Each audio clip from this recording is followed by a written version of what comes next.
ये वही लड़की है जो पूरी मैक्सिको को बचाने वाली थी अपनी जान देके, और अभी पूरी दुनिया की लगा दी इसने। जिंदगी में बस 3 ही चीजें चाहिए होती है, लव और हॉरर।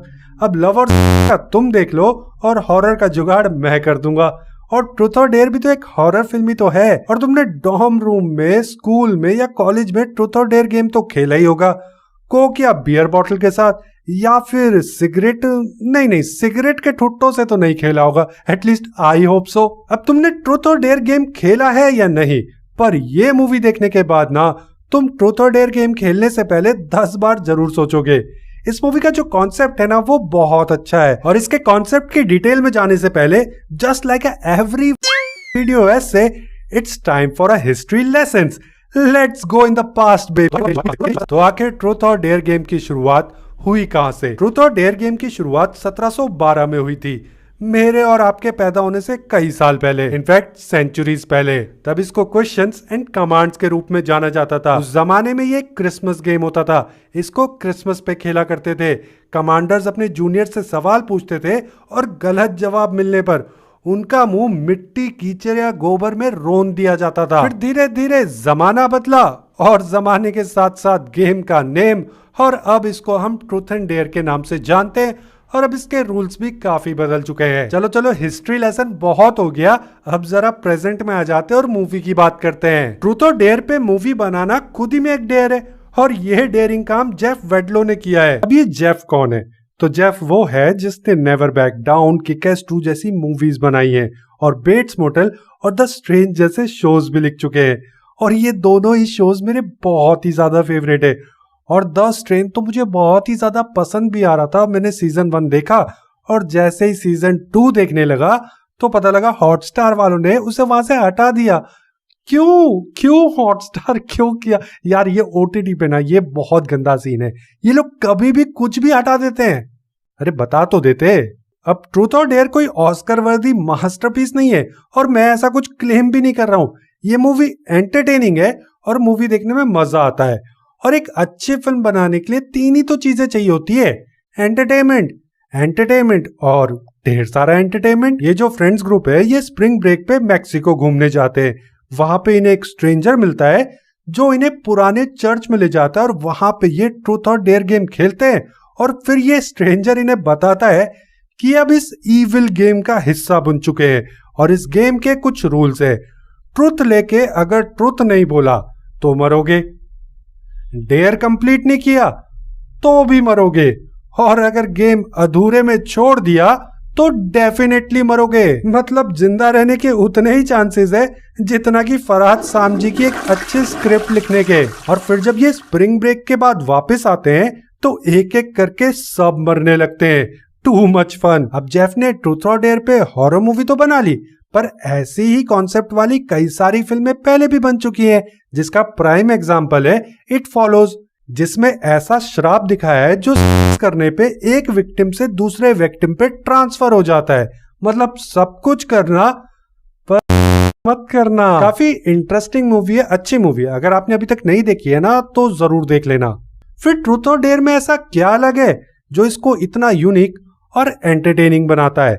देखो अक्सर हॉरर मूवीज में जब कैरेक्टर्स मरते हैं ना तो हमें ज्यादा फर्क नहीं पड़ता। कई केसेस में तो हम खुद ही कह देते हैं ना, भाई जिस तरह की तेरी हरकतें हैं ना तुझे तो सबसे पहले मरना चाहिए। पर इस फिल्म में ऐसा क्यों नहीं होता? क्योंकि जब फिल्म का नाम ही ट्रूथ और डेयर है तो जब कैरेक्टर्स के ट्रूथ रिवील होते हैं तो वो बहुत ही हैवी स्टफ है, जिसकी वजह से ये एक बहुत ही यूनिक हॉरर मूवी बन जाती है। क्योंकि सारा खेल तो यूनिकनेस का ही तो है, क्योंकि मजा तो तभी आएगा ना जब हर एक कैरेक्टर के कुछ ऐसे सच रिवील होंगे जिनसे इन सभी कैरेक्टर्स की आपस में जो केमिस्ट्री है ना वो तितर बितर हो जाएगी।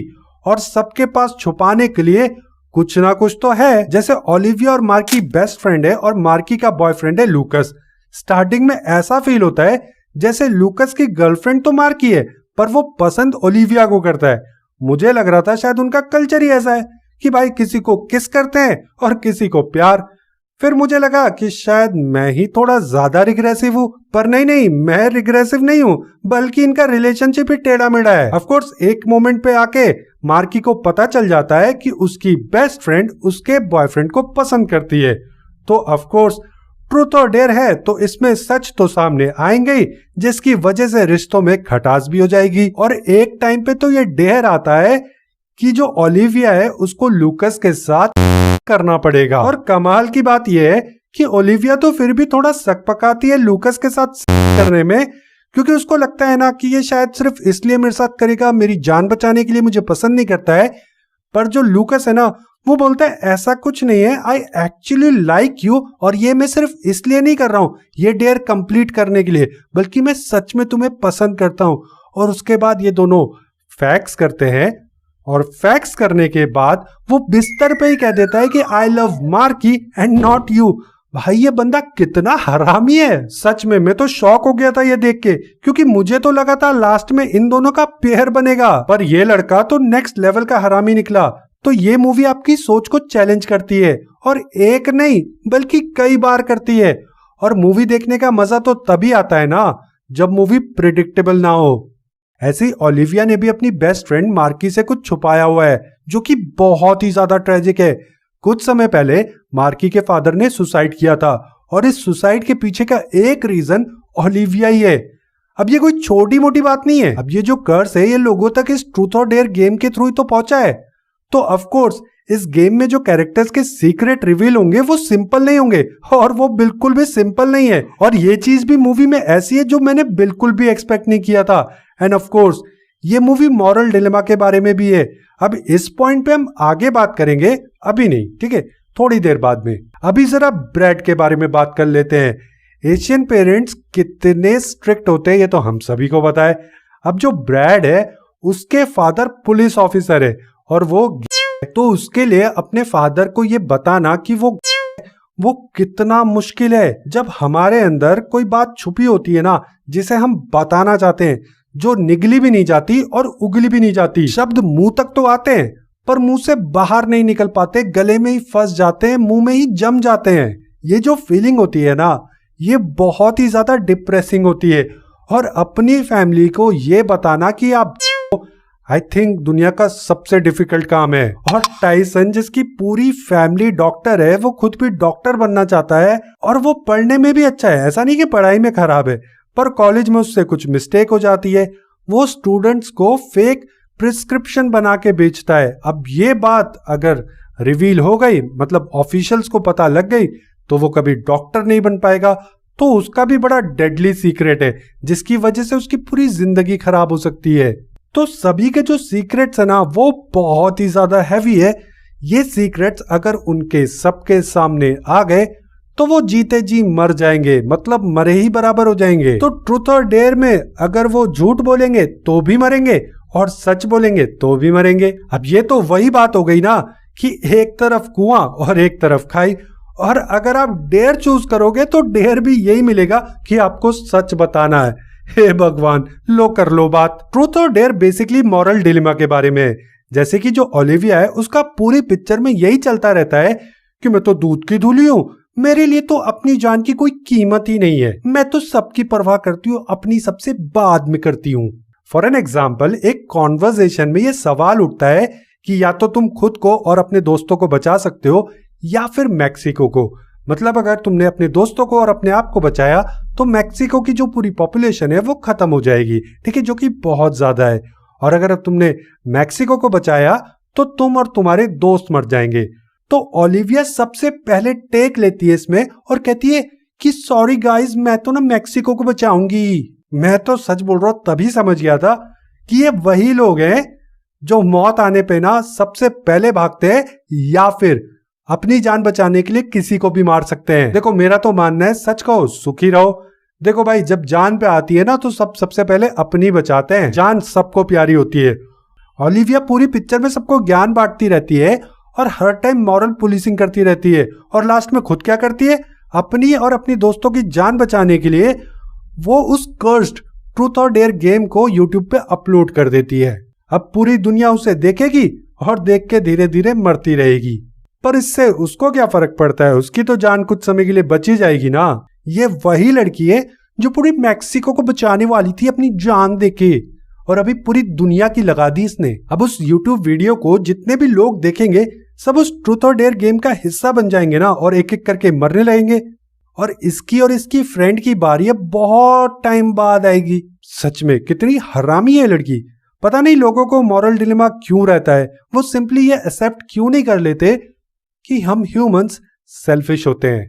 जब अपनी पे आती है ना तो सब अपने आप को ही बचाते हैं। जैसे मैं भी तो ये वीडियो इसीलिए बना रहा हूं ना कि कुछ लोग इसे देख लेंगे, 4 लोग लाइक कर देंगे, 8 लोग सब्सक्राइब, 20-30 सेंट कमा लूंगा, है कि नहीं? ओए ओए ओए ओए, कहां जा रहे हो? वीडियो खत्म नहीं हुई। अबे हॉरर मूवी की बात हो रही है और किल्स और थ्रिल्स की बात ना हो, ऐसा कैसे? ट्रूथ और डेयर में किल्स भी और थ्रिल्स भी। देखो कुछ किल्स तो बहुत ही ज्यादा इनोवेटिव भी है और कुछ किल्स थोड़ी बेटर हो सकती थी। ट्रूथ और डेयर मैंने कई बार देखी है और इस मूवी का जो सेकंड किल है ना वो मेरा फेवरेट है। अरे ये रॉनी वाला डेथ सीन, एक तो इसका डेयर ही अल्टीमेट है। बिलियर्ड्स पूल टेबल पे खड़े होके इसको अपना पीपी दिखाना है। अब ये मत कहना कि पीपी नहीं पता भाई, जिन लोगों के पास है वो तो समझ गए होंगे। समझदार के लिए इशारा काफी है।